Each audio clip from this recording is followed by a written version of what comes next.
Bonsoir à tous. Ce soir, pour ceux qui ne seraient pas au courant, on va parler de l'empirisme organisateur. Qui a déjà entendu ce terme? Qui n'a pas entendu ce terme déjà? 2 personnes. Bon, ça devrait aller. Alors, excusez-moi si c'est légèrement décousu, j'ai essayé de bosser ça comme je pouvais récemment, mais bon, les grandes idées, on les aura. Bref, introduction, d'où vient le terme et dans quel contexte il est apparu.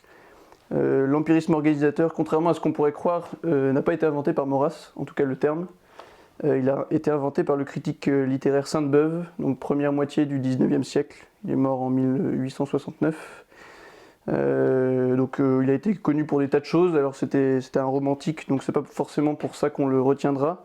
Mais il a eu une originalité à son siècle, pour un romantique en tout cas, c'est d'essayer de trier le bon grain de livret dans toutes les œuvres qu'il lisait, notamment les œuvres littéraires, avec une méthode vraiment très scientifique.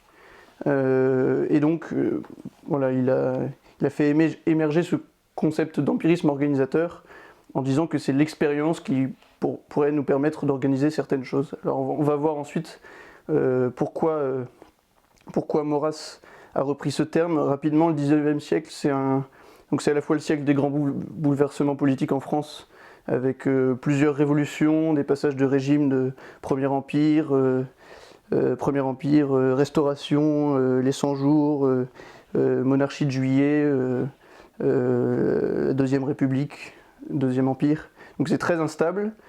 Et à l'époque, les penseurs attachés à la France avaient cette idée que, avant que Gramsci le théorise en version marxiste, avait cette idée que ce qui débouche en politique, que ce soit les pouvoirs ou les idées les plus communément partagées, provient d'abord d'un travail de fond de la culture et des idées et d'une certaine opinion publique. Et donc, dans ce cadre-là, certains penseurs ont voulu essayer de recréer un esprit public français favorable à la cohésion de la nation. On peut citer, donc Sainte-Beuve a un peu critiqué et parlé de Leplay, Renan, j'en oublie un qui a un nom un peu stylé, pourtant très connu, vous l'avez peut-être, Hippolyte Taine. Et donc Maurras, comment il s'inscrit dans ce contexte? Il se dit qu'il y a d'un côté un athéisme et un scientisme qui montent, c'est-à-dire le rejet de Dieu dans le domaine des idées, et d'une certaine part des catholiques qui veulent restaurer la France, mais Maurras se dit, sous l'influence d'Auguste Comte qui était un positiviste, qu'on va pouvoir réunir les croyants, les scientistes, les athées, tout le monde sous la même bannière, sous la bannière de l'empirisme organisateur, c'est-à-dire une façon de penser qui se base sur l'expérience, qui se garde des hypothèses a priori, comme la croyance en Dieu par exemple. Et donc voilà, donc, le concept d'empirisme organisateur, il naît dans un siècle où on a envie de reformer un esprit public, et Maurras décide de s'inspirer de Sainte-Beuve et un peu de cette méthode très empirique, pour dire que voilà, on va restaurer la France en rassemblant les gens sur les idées, mais pas sur n'importe quelles idées, sur des idées qui rassemblent, et celles qui rassemblent, c'est ce qu'on peut observer, c'est les faits, et peu importe si on est croyant ou si on ne l'est pas. Donc l'empirisme organisateur, il naît dans ce contexte très particulier du 19e siècle. Voilà, on veut recréer un esprit public proprement français, et l'empirisme organisateur qui sera donc utilisé, et dont on va parler abondamment par Maurras, ça sera vraiment la méthode politique propre de l'action française, et ça le reste aujourd'hui. Voilà pour l'introduction. Donc l'empirisme, mais l'empirisme est pour quelle science? On va parler de sciences politiques. Aristote débute la politique, un grand ouvrage. Ainsi, nous voyons que toute cité est une sorte de communauté et que toute communauté est constituée en vue d'un certain bien. Il en résulte clairement que si toutes les communautés visent un bien déterminé, celle qui est la plus haute de toutes les autres vise aussi plus haut que les autres, un bien qui est le plus haut de tous. Cette communauté est celle qui est appelée cité, c'est la communauté politique.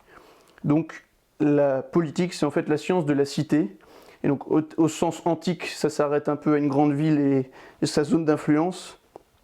au sens moderne pour Maurras, par quelqu'un qui était traumatisé par la défaite de Sedan, donc la guerre franco-prussienne de 1870. La cité, c'est la nation française. Et donc, saint Thomas d'Aquin ajoute que la science politique appartient à la philosophie pratique, donc une philosophie pratique, concrète, et qu'elle est l'achèvement de la philosophie des choses humaines, puisqu'elle traite de l'objet le plus noble et le plus parfait. C'est une science procurant à l'homme toute sa grande plénitude humaine, et c'est la science qui doit commander aux autres sciences. Encore sous l'influence d'Auguste Comte, donc, qui était un scientifique de renom positiviste, Maurras voit la politique comme une science. La politique est une science parce qu'elle est un métier ou plutôt un art. Cet art de servir l'intérêt général suppose instruction, éducation, apprentissage, compétence. Donc, maintenant, pour l'instant, on comprend qu'on a une méthode qui se base sur l'expérience et qui va nous servir dans le domaine de la science politique. On va faire une petite distinction entre la politique et la morale, et on va voir en quoi ce concept d'empirisme organisateur il trouve son intérêt. Il est important de noter, et ça c'est une grande tradition à l'Action française, et c'est pour ça qu'il y a une citation qui a fait assez polémique à l'époque, et même qui continue de le faire dans les milieux catholiques aujourd'hui. À l'Action française, il y a une citation, alors je ne sais plus de qui elle est exactement. Nous ne sommes pas des gens moraux. Ça ne veut pas dire que nous ne sommes pas des gens qui mettons notre action, mettons de côté toute la morale pour agir, et ça ne veut pas dire que nous sommes des gens qui sommes sans foi ni loi, mais vous allez un peu comprendre pourquoi. Nous ne sommes pas des gens moraux. Politique et morale sont deux domaines distincts. La politique n'est pas la morale.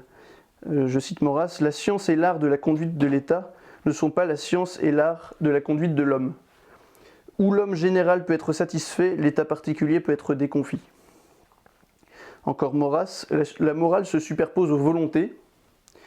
Or, la société ne sort pas d'un contrat de volonté, mais d'un fait de nature. Donc on voit qu'il y a un peu une distinction entre la morale et l'être collectif des sociétés. Donc on va aller un peu plus dans le détail. L'inégalité des hommes, par exemple, c'est un grand thème aujourd'hui. On a une diversité de dons, de compétences, de qualités, de tempéraments, est un fait observable. Mais il n'est ni moral ni immoral en soi, il est tout simplement, et la science politique doit en tenir compte. Aujourd'hui, il y a des gens qui vont vous dire les hommes sont différents, c'est quasiment une injustice. Il faudrait cacher ces différences, les gommer, ou alors faire abstraction d'elles, considérer les gens comme un peu des êtres indéfinis, dont on ne doit pas considérer les compétences, les aptitudes et les capacités. Par empirisme, la science politique dit les gens sont inégaux par nature, c'est comme ça, et on ne porte pas de jugement moral, on ne dit pas c'est bien ou c'est mal, c'est juste c'est comme ça. Et il est important d'être capable déjà, premièrement, de voir les faits.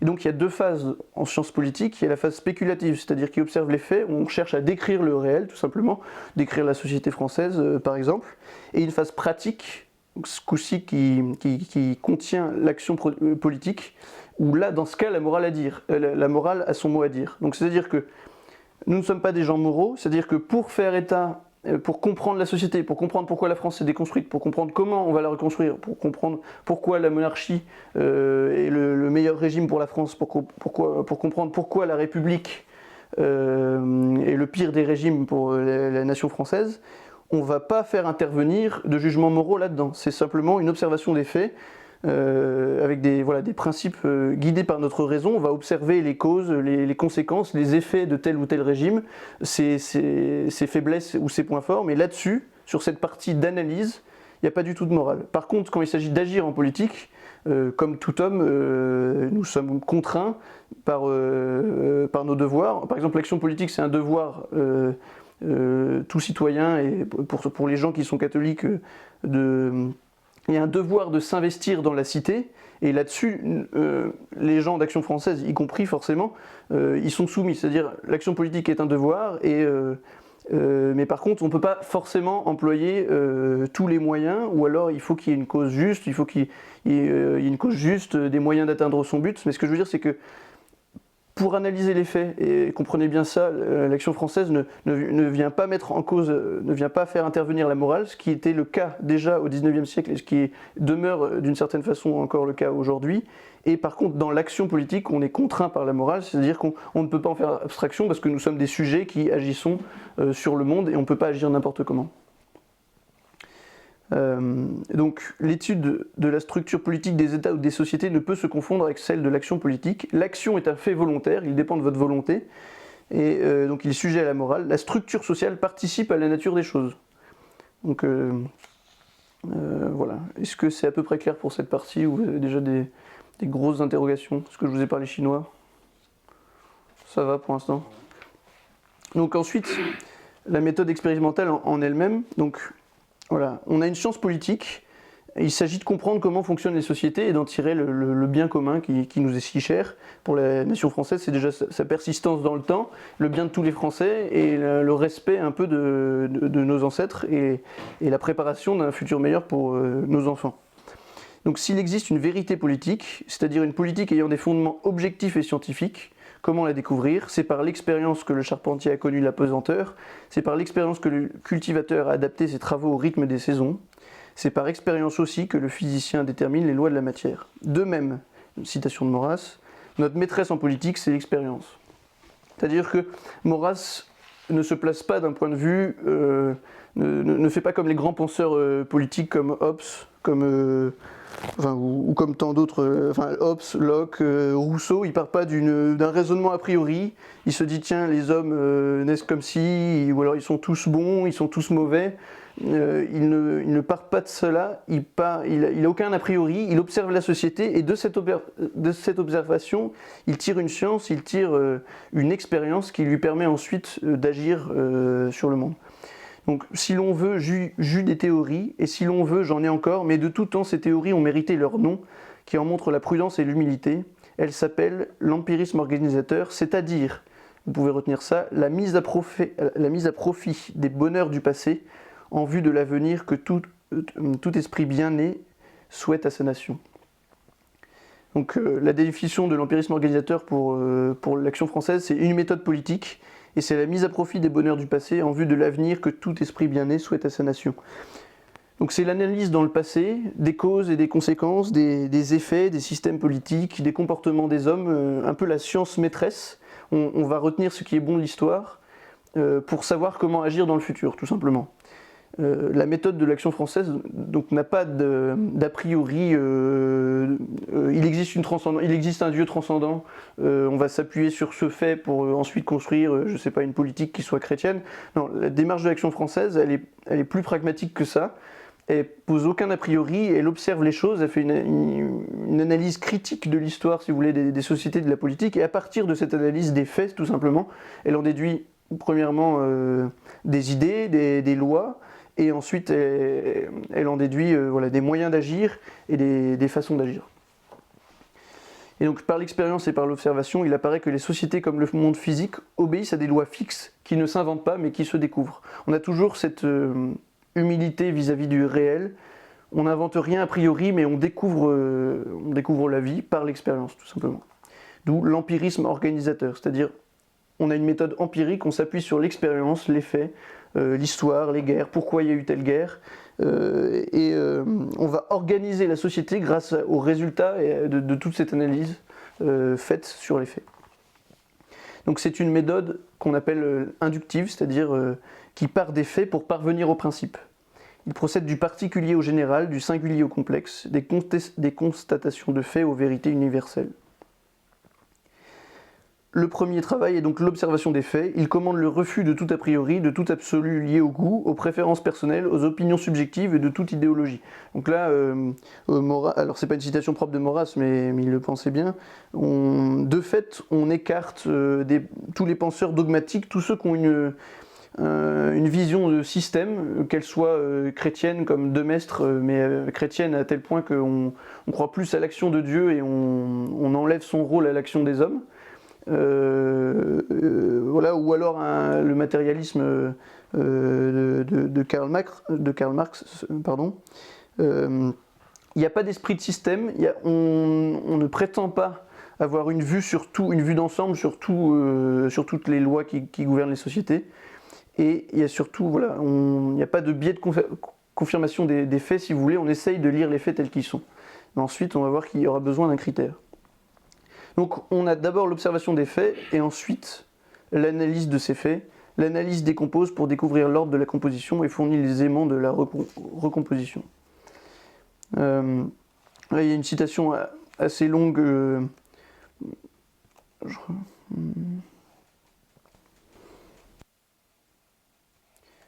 Si vous voulez, dans l'analyse des faits, on observe les faits qui vont toujours ensemble, les lois comparables à celles dont la nature et le laboratoire suivent l'action chaque jour.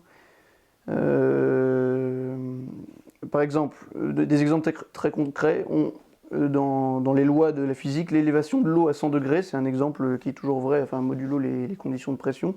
Mais ce que je veux dire, c'est que il faut s'attacher en observant les faits à dégager des lois de fonctionnement du monde. Donc par l'expérience, on a vu que l'eau bouillait à 100 degrés. Et ben, en sciences politiques, on va essayer de comprendre que quand, je sais pas, une nation est démographiquement plus jeune que vieille, il y a plus de chances qu'il y ait une guerre, par exemple. La tradition elle-même, alors là c'est très important parce que l'empirisme organisateur, il va nous parler de la tradition, de son but, c'est éventuellement de ses limites. Donc citation de Maurras, la tradition elle-même n'est autre chose que le souvenir des expériences. Elle doit donc être critique.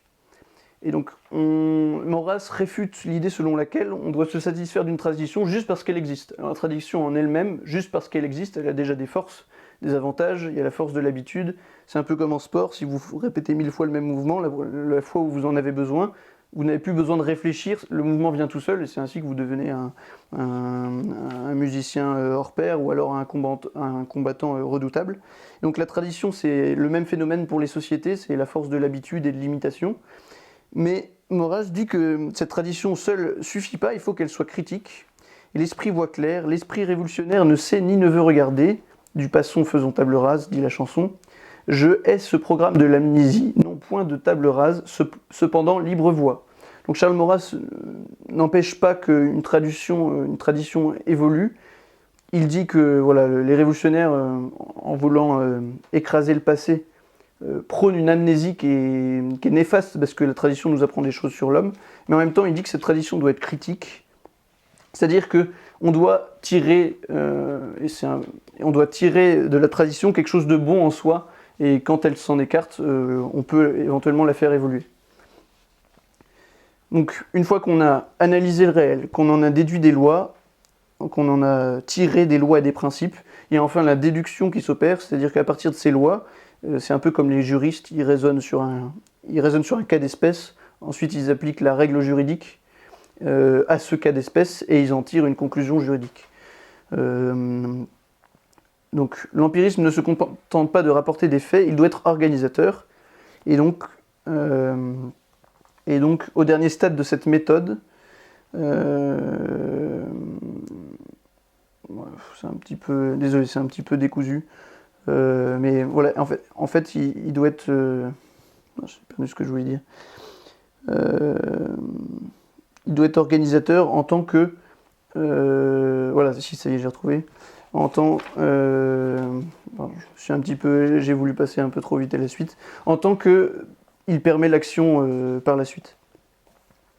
Donc il faut préciser que l'empirisme organisateur ne prétend pas découvrir toutes les lois naturelles, et encore moins les lois surnaturelles. C'est pas sa question, c'est pas son but. Le but, c'est la France, c'est de reconstituer une conscience collective française capable de faire émerger la solution monarchique pour la France. Il ne s'agit pas de déterminer l'essence des choses, de savoir si Dieu existe ou non, ou de savoir dans quelle mesure il agit.